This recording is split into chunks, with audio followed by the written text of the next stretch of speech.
Anyways, that's the mythological aspect. I want to read you a good story about rats, because I want to show you how deeply grounded these sorts of notions are.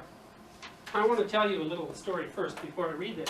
I was watching a Bugs Bunny cartoon the other day with my kids, and you're probably more or less familiar with the Bugs Bunny cartoon characters. There's a sheepdog and a wolf, and they go to work in the morning, and the sheepdog's job is to guard the sheep, and the wolf's job is to eat them, and they punch the time clock in, and then they go into their respective roles.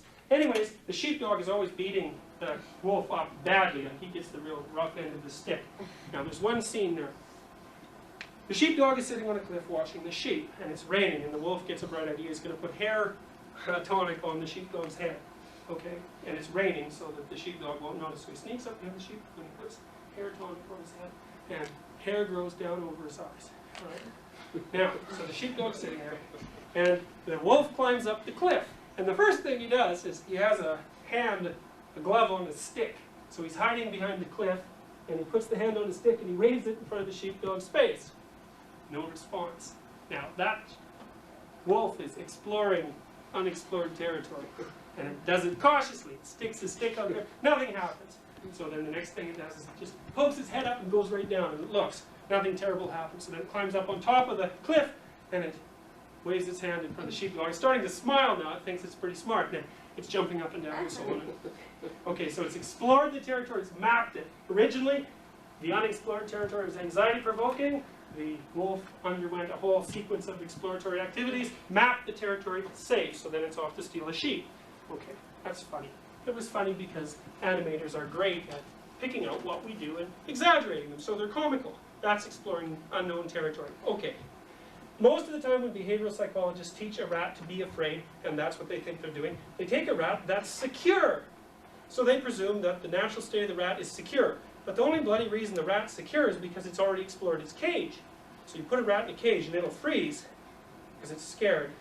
And then if nothing terrible happens to it, it unfreezes, and then it slowly starts to explore, and it might just move its eyes first and sniff, and then if nothing terrible happens, it starts to move, and soon it checks out the whole cage, and if nothing is in there that's going to kill it, it has a nap or whatever. Maybe it looks for some food, but it has to explore before it's secure. Now, more modern animal psychologists, ethologists, are starting to study the reactions of things like rats in their natural habitat, and that's what this story is about. So you take a rat, rats, they're social, set them up in a burrow, and they let them set up their burrow, and they map out their territory by exploring. So they have this whole burrow system set up, and the rats know it. Nothing's dangerous there. That's home. Put a cat in one section of it. Okay, that's this story. When a cat is presented to an established mixed-sex group of laboratory rats living in a visible burrow, the behaviors of the subjects change dramatically. In many cases, for 24 hours or more. The initial active defensive behavior, flight to the tunnel chamber system. So the rats are cruising along where they think it's safe, and there's a cat. So it's like home into the burrow. It's followed by a period of immobility during which the rats make 22 kilohertz ultrasonic vocalization, which apparently serve as alarm cries at a high rate. So they're, to put it, they're freaked out fundamentally. They run home and scream. They're frozen. And they scream. Like, they must be screaming something like, oh no, there's a cat. And all the other rats hear this, and they're all in their burrows. They're terrified. They're frozen into immobility by the appearance of this unexpected thing. As freezing breaks up, it's interesting to think of a good myth. This Perseus and the Gorgon.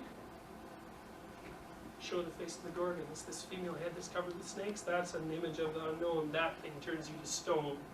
Anyways, as freezing breaks up, proxemic avoidance of the open area gradually gives way to a pattern of risk assessment of the area where the cat was encountered. Okay, so the rats are frozen, and they think, you know, oh no, death is around the corner.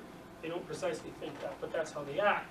And if nothing happens that's also terrible, well, they start to relax a little bit.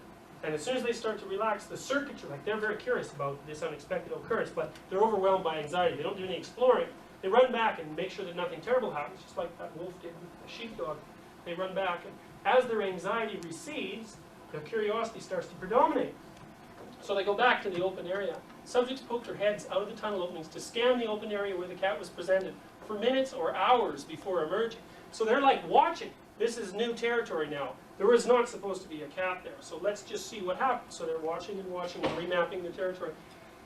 When they do emerge, their locomotory patterns are characterized, well, they kind of run flat, so they can't be seen. But the thing that's really neat is they do short corner runs. I think this is so interesting. So you think, here's the area that the cat was seen, okay? So it's like, cat. Right? Now the rats saw the cat there, so this is all of a sudden being re-novelized, this area. It was once mapped and made secure, but the appearance of the cat there has thrown their plans for a loop. So what do the rats do? Well, the cat's disappeared, but they don't trust this area anymore because it was associated with the cat. So they do corner runs. The bravest of rats leaps out of his tunnel and runs right across a small area. And if he doesn't get killed, that's safe. So then he runs back, takes another chunk out of it. Safe. Other rats are doing the same thing.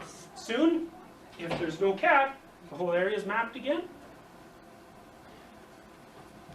These risk assessment areas appear to involve active gathering of information about possible danger sources, providing a basis for a gradual return to non-defensive behaviors. Active risk assessment is not seen during early post-cat exposure, but rises to a peak about 10 hours later. These rats are scared. Non-defensive behaviors such as eating, drinking, and sexual and aggressive activity tend to be reduced over the same period. Well, that's because the anxiety system just predominates. Like, you don't think about anything else when there's a cat around. So it's such a great story because you get an idea of how the rat's universe is set up. It's like there's known territory and then there's unknown territory. And when known territory can turn into unknown territory as soon as something unpredictable happens. And when something unpredictable happens, that whole area is made novel again, and the rats have to undergo this very complex pattern of exploratory activity to make their territory secure again. So that's quite interesting.